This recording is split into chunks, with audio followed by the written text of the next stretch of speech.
Welcome to another edition of the Oldish TV. Today I want to touch on a couple of topics, one of them viruses, the other processed foods. Completely not related. My name is Karen Brown. I'm the publisher and editor of the Oldish, and it's my pleasure to welcome you here today. Now, viruses. I just want to touch on this because it has been in the news so much on a daily basis, actually a minute-by-minute basis. There are updates regarding the coronavirus and the effect that it is having all around the world. And it's really scaring a lot of people. And we should be scared. Any kind of a virus that makes us that sick is something that we need to educate ourselves about. However, I did find an article that I want to bring to your attention because it puts things in a bit of perspective. It is an article from Live Science, and it compares the coronavirus with the flu. Now, the coronavirus outbreak thus far has led to more than 20,000 illnesses, 427 deaths in China, as well as 200 illnesses and 2 deaths outside of the mainland. The flu in the United States alone, this season, only this season, has already caused an estimated 19 million illnesses, 180,000 hospitalizations, and 10,000 deaths.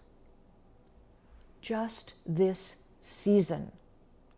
So, wow, that really puts things in perspective. The flu is so much more dangerous and something that we really need to guard against. Now, the counter to that is that the flu has been well studied for decades. We have a ton of information on the flu. We have flu vaccines, which I personally choose to get on an annual basis. You may not, no judgment. We know far less about the coronavirus. So while we know that the flu virus will end in a couple of months, we don't know that for sure about the coronavirus. We don't know how long it's going to go on. We don't know if it's seasonal. We don't know how it reacts to the frozen temperatures of winter versus the heat of summer. We just don't know. So it's a bit of a wild card. However, to protect yourself against any kind of virus, the ongoing and well-proven and documented evidence suggests that what you need to do is wash your hands. Wash your hands, wash your hands, wash your hands constantly. Do you know how to wash your hands properly? Warm, soapy water, and as you wash your hands, sing happy birthday. Sing it twice, and you can sing it out loud or you can sing it in your head. I sing it in my head because I cannot carry a tune to save my soul. Anyway, wash your hands, wash your hands, wash your hands, and if you're not feeling well, stay home.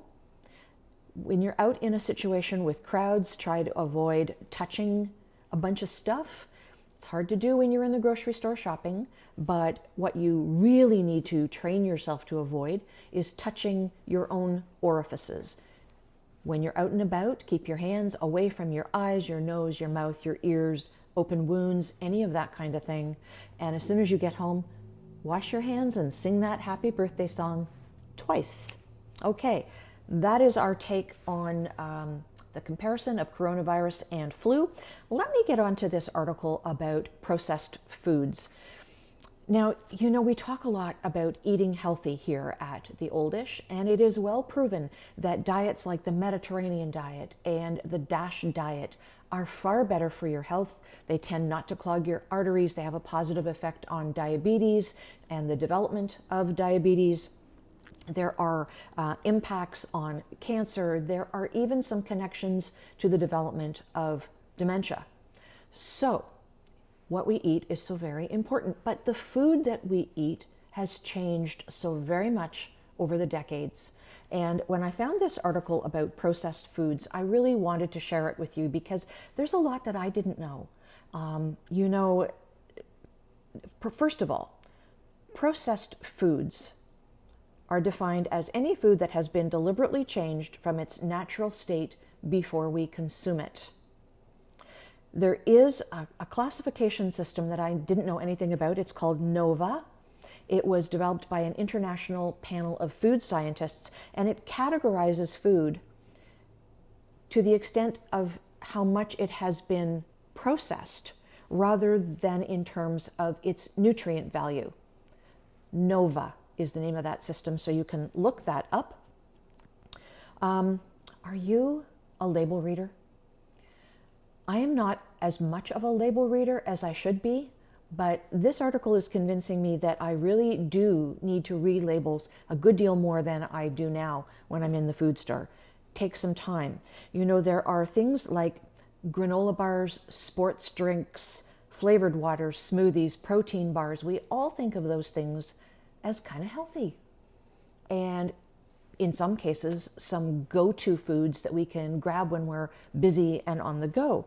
However, according to this article, they are generally lacking in fiber, vitamins, and nutrients compared to other similar foods in their more natural state. Who would have thought? You know, I've got to read that. I've got to read those labels better, and I'm going to tell you what to look for in just a minute. 2 studies in the British Medical Journal, published last summer, reported a lower risk of heart disease and greater longevity among people who eat less processed foods. Well, that kind of makes sense, but you've got to know what you're looking for, right? The U.S. National Institute of Health was the first group to show that the more ultra-processed foods we eat, the more calories we consume, and also the faster we tend to eat them. The more processed they are, the faster we are eating them. However, their study also found that we find less satisfaction with those foods that we eat so very quickly. So there are a lot of reasons to be avoiding highly processed foods. Now, they do make a point of saying that freezing and pasteurizing are not necessarily bad processes because they can preserve the nutrient content of foods. So don't avoid something just because it's frozen or because it's pasteurized. Of course, the advice is to try to eat as much food as possible without additives and processed refinements. Now, they do make a really interesting point. Are you caught up in the plant-based trend? I know I have found myself enjoying plant-based burgers. That is not necessarily the healthiest thing for you. Again, read the labels and understand how it's made. If it's highly processed, a plant-based burger is not necessarily better for you than a meat-based burger that has fewer ingredients and isn't as processed. Interesting, huh? Did you think of it that way? Because I really didn't. Okay, so here are some examples of various levels of processed foods. Unprocessed: fresh fruits and vegetables, nuts, seeds, grains, beans, and natural animal products such as eggs, fish, and milk. Minimally processed foods include washed and cut fruits and vegetables, bagged salads, roasted nuts, oats, shredded wheat, foods that have been dried, crushed, roasted, frozen, boiled, or pasteurized, but don't contain ingredients. So you can find some of those foods that have been more highly processed, stick with the ones that aren't. Processed foods that have been changed or had ingredients added to prolong shelf life or enhance taste, such as smoked and cured meats, cheeses, fresh bread made only from wheat flour, water, salt, yeast, bacon, salted or sugared nuts, tinned fruit in syrup, beer and wine fall into the category of processed foods. So all of those foods. Did you notice bread? I kind of skipped over that. I like bread. I like my carbs. I can't lie. But it is a processed food. Now here are the ones you really want to avoid. The ultra processed foods. Sliced breads. Okay, not just bread anymore. Sliced bread. Ready meals, breakfast cereals, sausage, pies, and other meat products. Crisps, which in this country are potato chips, of course, and French fries. Soft drinks, biscuits, buns, and cakes. Packaged things that are having long shelf lives. Baked beans, tinned, packet, and even some fresh soups. I never think of soups as processed, but of course they are. Pouches of rice and other grains, meat alternatives and products like veggie sausages and burgers, soya and drinks used as dairy milk substitutes. Really? Have you read the labels on your milk substitutes? I haven't. I like almond milk. I'm going to have to check that out. Sweetened granola, some fruit juices and smoothies, and yogurt. They have stabilizers, colorings, or sweeteners added, and they are also foods that fall into the ultra-processed category. So what do we look for?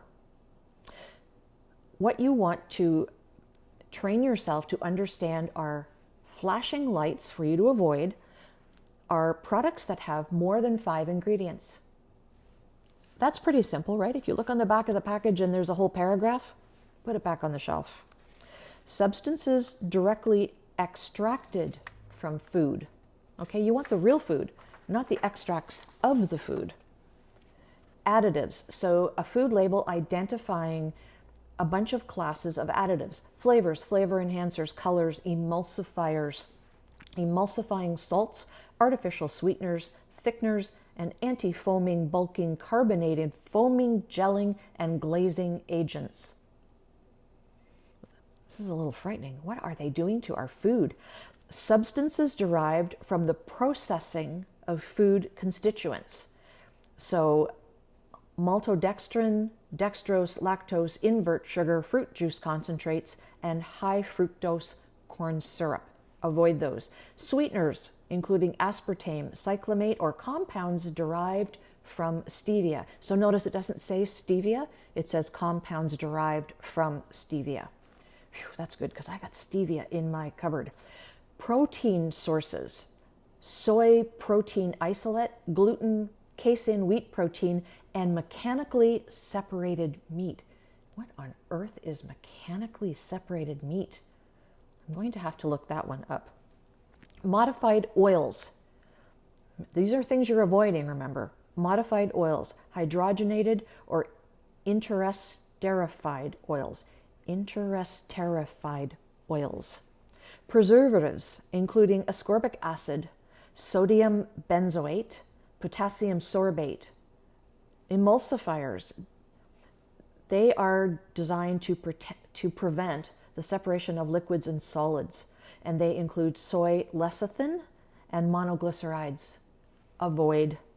Thickeners, which are designed to add texture to food, including xanthan gum, pectin, guar gum. Avoid those. Now, if you have celiac disease, it's going to be difficult to avoid some of those. I do know that. Colors and color stabilizers. Avoid. Fermented and distilled alcohol, whiskey, gin, rum, and vodka are classified as ultra-processed. Did I just ruin your happy hour? Maybe I did. Anyway, did you know that all of those foods are considered processed? All the way up to ultra-processed. I think I am going to need to become a far better label reader because it doesn't do you much good to be on a Mediterranean or a DASH diet if you're cutting corners and buying processed foods instead of making them fresh at home yourself. So there you go. I will leave you with that information this week. That just fascinates me. Processed foods, reading labels. I'm going to have to do that. All right, folks, join us next Wednesday for another edition of the Oldish TV. Until then, take care of one another and do remember that it takes a village to age a senior.